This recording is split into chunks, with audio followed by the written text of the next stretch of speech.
আজকে থেকেই যুবসাথী প্রকল্পের ফর্ম জমা নেওয়া হচ্ছে এবং প্রতিটা বিধানসভায় ক্যাম্প কিন্তু বসেছে। আমি সেই ক্যাম্পে উপস্থিত ছিলাম এবং সেখানে উপস্থিত থেকে আমি গোটা ব্যাপারটা বোঝার চেষ্টা করেছি, কিভাবে ফর্ম ফিল আপ করছে, কোন কোন জিনিসগুলোতে খেয়াল রাখতে হচ্ছে। সেই জিনিসগুলো যদি আপনারা খেয়াল না রাখেন তাহলে আপনাদের ফর্মটা কিন্তু ক্যান্সেল পর্যন্ত হতে পারে। আপনারা ফর্ম ফিল আপ করে জমা দিলেন কিন্তু আপনাদের ফর্মটা ক্যান্সেল হয়ে গেলে আপনারা টাকা পেলেন না, এরকমও কিন্তু হতে পারে। তো সেই জন্য আজকের এই ভিডিওটা মন দিয়ে দেখবেন। সমস্ত অভিজ্ঞতা আজকের এই ভিডিওতে আমি শেয়ার করব। যা যা ক্যাম্প থেকে আমি জানতে পেরেছি সমস্ত জিনিস এই ভিডিওতে আমি কিন্তু তুলে ধরবো। তাই আজকের এই ভিডিওটা একটু আলাদা অন্যদের থেকে। আপনারা হয়তো অনেকেই জানেন কিভাবে ফর্ম ফিল আপ করতে হয়, কিভাবে না করতে হয়, কিন্তু আজকের এই ভিডিওটা একটু আলাদা। সব জিনিস আপনাদের খুঁটিনাটি কিভাবে করতে হবে না করতে হবে একদম ফর্ম ফিল আপ করে আপনাদের আমি দেখাবো এই ভিডিওতেই। তাই ভিডিওটা মনোযোগ দিয়ে দেখতে ভুলবেন না। তো চলুন আজকের এই ভিডিওটা শুরু করা যাক। দেখুন, আমি ক্যাম্প থেকে ফর্ম তুলে নিয়েছি এবং তোলার পরে সেটাকে ফিল আপও করে নিয়েছি। কিভাবে ফিল আপ করলাম, কোন কোন জায়গাগুলোতে বিশেষ করে আপনাদের একটু নজর দিতে হবে, সেই সমস্ত জিনিসগুলো কিন্তু আমি এই ভিডিওতে আপনাদের বুঝিয়ে দেবো। পুরো ফর্মটা আমি হাতে ফিল আপ করেছি, কিভাবে ফিল আপ করবেন সমস্তটা আপনাদের একদম বুঝিয়ে দেবো। 2 পাতার ফর্ম রয়েছে, মানে একই পেজ উল্টো দিকে আর কি ফর্মটা রয়েছে। যাই হোক, আপনারা দেখুন, প্রথমে আগে ফটোটা দেখুন।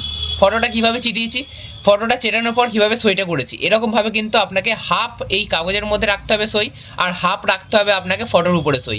এরকমভাবে কিন্তু ফটোটা চিটিয়ে সইটা করতে হবে, এটা কিন্তু মেন, ঠিক আছে। এরপরে আপনারা চলে আসুন, এই যে দুয়ারে সরকার রেজিস্ট্রেশন নম্বর, এই নম্বরটা কিন্তু আপনি যেখান থেকে ফর্মটা নেবেন, যেই ক্যাম্প থেকে, সেই ক্যাম্প থেকেই এটা প্রোভাইড করবে। এই জন্যই, ঠিক এই নাম্বারটার জন্যই আপনারা বাড়ি থেকে যদি ফর্ম প্রিন্ট আউট করে নিয়ে গিয়ে জমা দেন তাহলে হচ্ছে না। এই নাম্বারটাই কিন্তু মেন, এই নাম্বারটা ছাড়া ফর্ম জমা হবে না, আর জমা হলেও কোনো কাজ হবে না, আপনি টাকা পাবেন না। তো সেহেতু আপনারা বাড়ি থেকে ফর্ম নিয়ে যাবেন না, ওখানে গিয়েই আপনারা ফর্ম নেবেন এবং তারপরে ফিল আপ করে জমা দেবেন। তারপরে দেখুন, আধার নম্বর দিতে হবে আপনাদের। আমি এখানে আধার নম্বর লিখে দিয়েছি, লাস্টে এগুলোকে কাটা কাটা রেখেছি, কারণ একটাই, এগুলো তো পার্সোনাল ডকুমেন্ট, এই ডকুমেন্টের নাম্বারগুলো সরাসরি ইউটিউবে দেখানো যায় না, তো সেই জন্য এগুলোকে আমি কাটা কাটা রেখেছি। আপনারা আবার রাখবেন না, আপনাদের যেটা আধার কার্ডের নম্বর পুরোটাই লিখবেন, ঠিক আছে। এরপরে আমি আমার নামটা লিখে দিয়েছি, দেখতে পাচ্ছেন যেরকমভাবে লিখেছি আমার নাম কিন্তু আমি এখানে লিখে দিয়েছি। এরপরে আমার যে মোবাইল নাম্বার সেটা আমি এখানে লিখে দিয়েছি। তারপরে দেখুন, আমি এখানে জেন্ডার, আমি মেল, পুরুষ না মহিলা সেটা এখানে আমি লিখে দিয়েছি, পুরুষ, সেই জন্য এখানে টিক দিয়েছি। এরপরে আমার ডেট অফ বার্থ আমি এখানে লিখে দিয়েছি। এবারে ডেট অফ বার্থ অনুযায়ী 1/4/2026 কি বয়স আমার, 25 না 26, সেই কত বয়স হচ্ছে সেটা আমি এখানে লিখে দিয়েছি। এবারে আপনারা যদি এটা বুঝতে না পারেন যে আপনাদের কত বয়স হচ্ছে এই তারিখ অনুযায়ী, এই তারিখ 1/4/2026 অনুযায়ী, তাহলে আপনারা গুগল করবেন, গুগলে গিয়ে লিখবেন যে এজ ক্যালকুলেটর, সেখানে গিয়ে আপনাদের ডেট অফ বার্থটা লিখবেন আর এই ডেটটা দেবেন, তাহলেই কিন্তু এই আপনাদের যে কত বয়স সেটা কিন্তু বেরিয়ে আসবে। এটা আমি 25 দিয়েছি, আপনাদের যদি 30 বেরোয় তাহলে 30ই লিখতে হবে। এরপরেই দেখুন বাবার নামের অপশন রয়েছে, তো আমি এখানে বাবার নামটা লিখেছি। আপনারা একটা জিনিস খেয়াল করবেন, আমি কিন্তু কোথাও বাংলায় ফর্ম ফিল আপ করিনি, গোটাটাই কিন্তু ইংলিশে ফর্ম ফিল আপ করা হয়েছে। কারণ প্রথমেই উপরে লিখে দেওয়া হয়েছে, দেখুন, ইংরেজি বড় হাতের অক্ষরে পূরণ করুন। দেখুন সেই অনুযায়ী কিন্তু ইংরাজির বড় হাতের অক্ষরেই গোটাটা পূরণ করেছি আমি। এরপরে মায়ের নাম বলা হয়েছে, মায়ের নাম আমি লিখে দিয়েছি। এরপরে দেখুন স্বামী বা স্ত্রীর নাম বলা হয়েছে, যেহেতু আমার নেই সেহেতু আমি এই জায়গাটা ফাঁকা রেখে দিয়েছি। তারপরে দেখুন কোন কাস্টের আপনি অন্তর্গত, এসসি, এসটি না ওবিসি, তো আমি জেনারেল যেহেতু তাই এই ঘরটা পুরোটা ফাঁকা রেখে দিয়েছি। যদি আপনি এসসি এসটি হন তাহলে এর উপরে টিক দেবেন, টিক দেওয়ার পরে আপনাদের যে কাস্ট সার্টিফিকেট নম্বর, সার্টিফিকেট যে লেখা থাকবে সেটা, তো সেইটা আপনারা এখানটাই লিখে দেবেন, ঠিক আছে। এরপরে দেখুন আপনাকে বলা হচ্ছে আপনি বিবাহিত না অবিবাহিত, না বিধবা না বিপত্নিক, তো সেই অনুযায়ী আপনি টিক দেবেন। আমি এখানে অবিবাহিত, তাই এখানে আমি টিক দিয়েছি অবিবাহিততে। আপনারা যদি বিবাহিত হন তাহলে বিবাহিত এই জায়গাতে টিক দিতে হবে। এরপরে দেখুন এখানে আপনাদের কন্ট্যাক্ট ডিটেলস, অর্থাৎ আপনার ঠিকানা লিখতে হবে। তো ঠিকানায় বাড়ির নম্বর আমাদের যেহেতু নেই তাই আমি এখানটা ছেড়ে দিয়েছি, যদি আপনাদের থাকে তাহলে আপনারা এখানে লিখে দেবেন। এরপরে আমরা এখানে গ্রামের নাম লিখেছি, আমরা পোস্ট অফিসের নাম লিখেছি, আমাদের ওয়ার্ড নাম্বার লিখেছি, তারপরে মিউনিসিপ্যালিটির নাম লিখেছি, পুলিশ স্টেশন লিখেছি, ডিস্ট্রিক্ট বা জেলার নাম লিখেছি, তারপরে পিনকোড এখানে লিখে দিয়েছি। আর রাজ্য এখানে অটোমেটিক ওয়েস্ট বেঙ্গল বা পশ্চিমবঙ্গ কিন্তু সিলেক্ট হয়ে রয়েছে।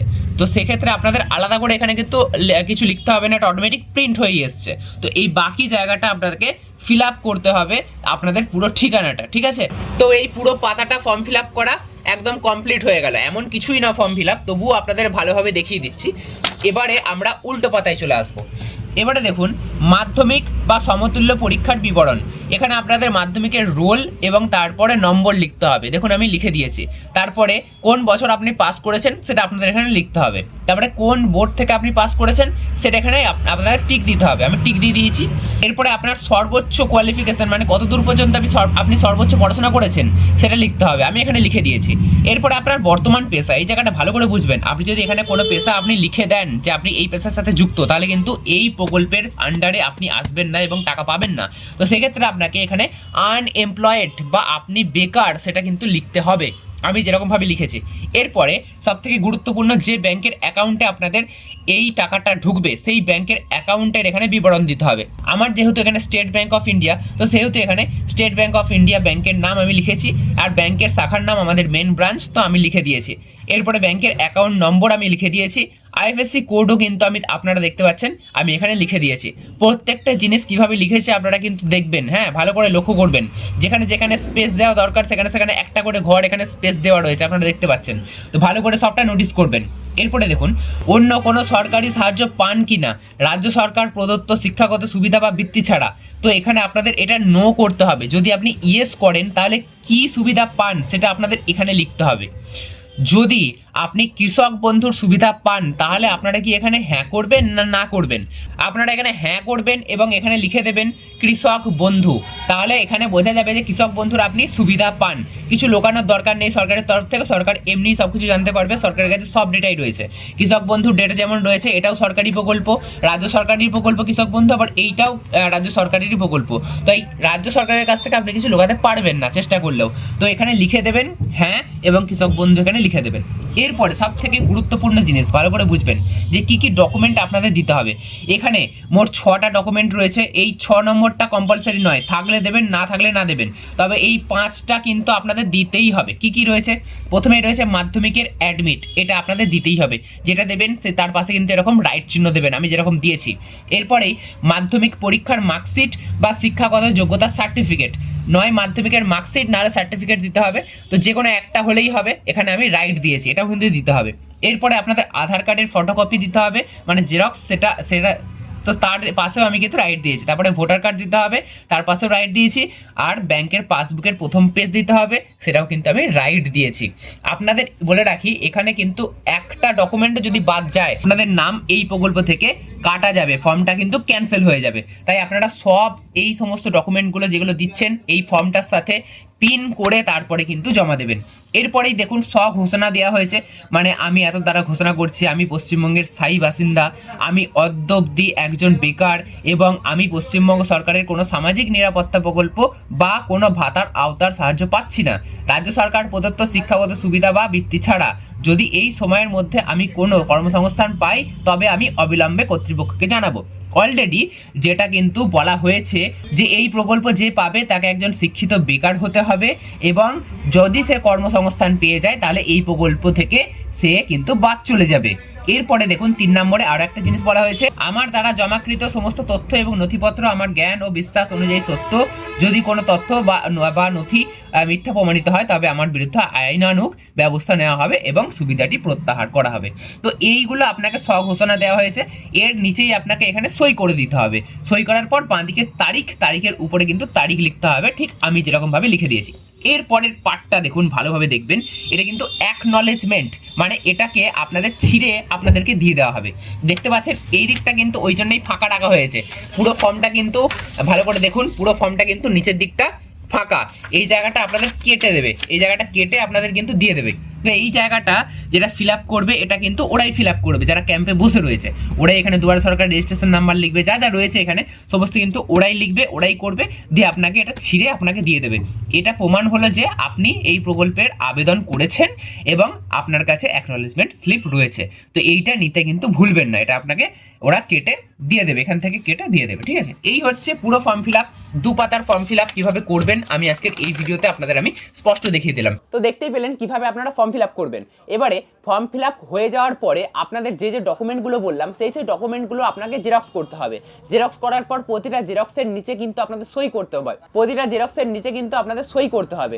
সই করাটা কিন্তু ম্যান্ডেটরি, কারণ এটাকে সেলফ অ্যাটেস্টেড বলে। এই সই ছাড়া কিন্তু অনেক ফর্ম রিজেক্ট হয়ে যায়। তো সেক্ষেত্রে আপনারা কিন্তু সই করতে ভুলবেন না। প্রত্যেকটা জেরক্সের নিচে সই করা হয়ে গেলে প্রত্যেকটা জেরক্স ফর্মের সাথে চিটিয়ে মানে স্ট্যাপেল করে তারপরে কিন্তু আপনারা সেটা জমা দেবেন। আপনারা এটা কিন্তু ভালো করে দেখে নেবেন যে আপনাদের দুয়ারে সরকার রেজিস্ট্রেশন নাম্বার দিচ্ছে কিনা।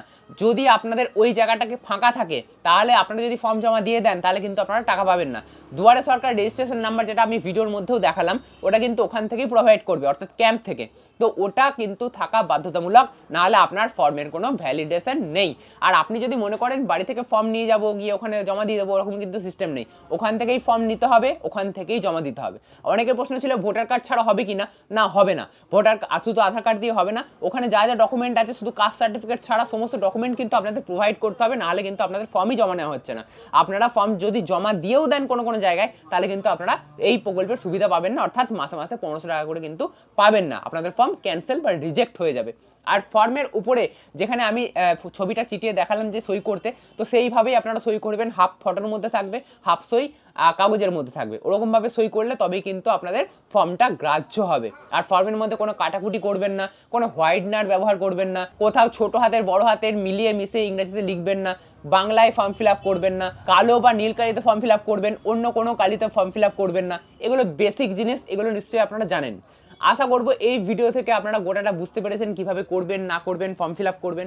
তো গোটাটা ফর্ম ফিল আপ করার পর আপনারা কিন্তু দুয়ারে সরকার ক্যাম্পেই জমা দেবেন।